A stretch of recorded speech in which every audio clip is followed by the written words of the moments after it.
Today I'm going to talk about the top 5 photography trends to look out for in 2020.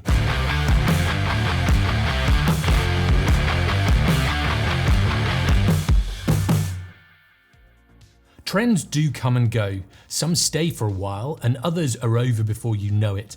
But if you look out for up and coming trends in photography, you can sometimes be one step ahead of the game and keep your photography in the spotlight.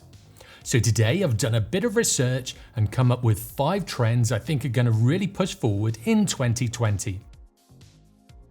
Now a few of you might sigh at this one, but I think 2020 is going to be the year where DSLRs really go out of fashion. This is probably where a few of you might even click away or start frantically typing. But I've had a few DSLRs and I really think they're fantastic cameras. But mirrorless systems are really taking over. We'll probably see a lot more of the brands starting to make those high megapixel full frame sensors, and I think this will be a real drive forward in 2020 to push a lot more people into the mirrorless systems. I've had the Sony A-series cameras for a long time now, and even though I did switch back and forth a couple of times between the Sonys and the Canon cameras, about 4 years ago I properly made the switch, got rid of all of my Canon gear, and I haven't looked back since. They are so much better in many ways, and we can sort of feel a little bit nostalgic, but mirrorless cameras are definitely an easier way to shoot and get good images.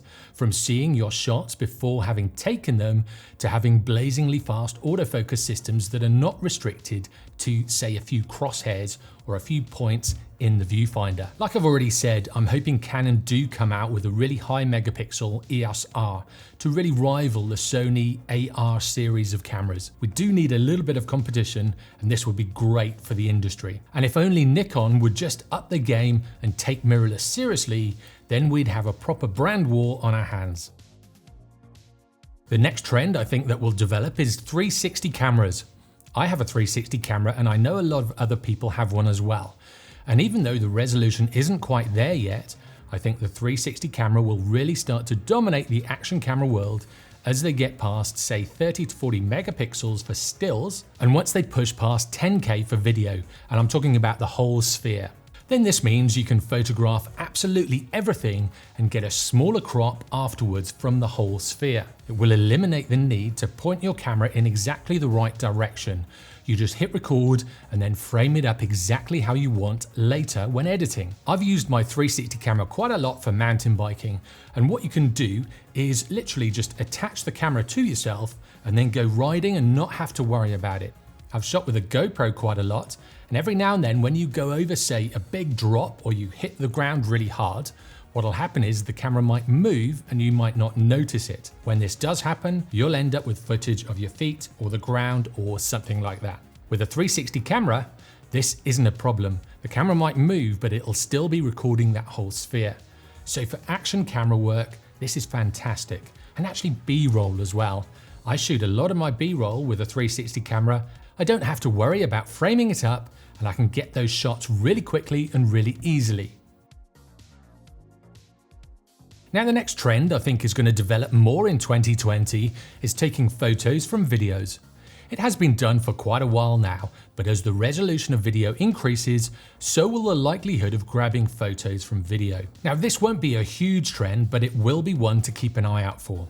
Not so much for professional videography and cinematography due to motion blur stopping this trend from gaining too much popularity, but it will become more of a thing people will just do. Now this one really pains me to talk about, but there are so many millions of photos being uploaded every day that it's really hard to stand out amongst the crowd. But vibrancy is set to increase in 2020. This has probably got a lot to do with all of those smartphones with already boosted colors. This will become the norm, and so if you want your photography to stand out, you might have to boost those colors a little bit more. Or you could go the opposite way actually, thinking about it. If you have a color scheme in your photos, or you might even want to go all the way to black and white. But you'll have to find more ways to stand out with your photos in 2020. And I think vibrancy, unfortunately, is going to be one of those things that keeps getting brighter and brighter. Now with drone photography, we are going to see more of it about, but we're also going to see more and more regulations coming into play.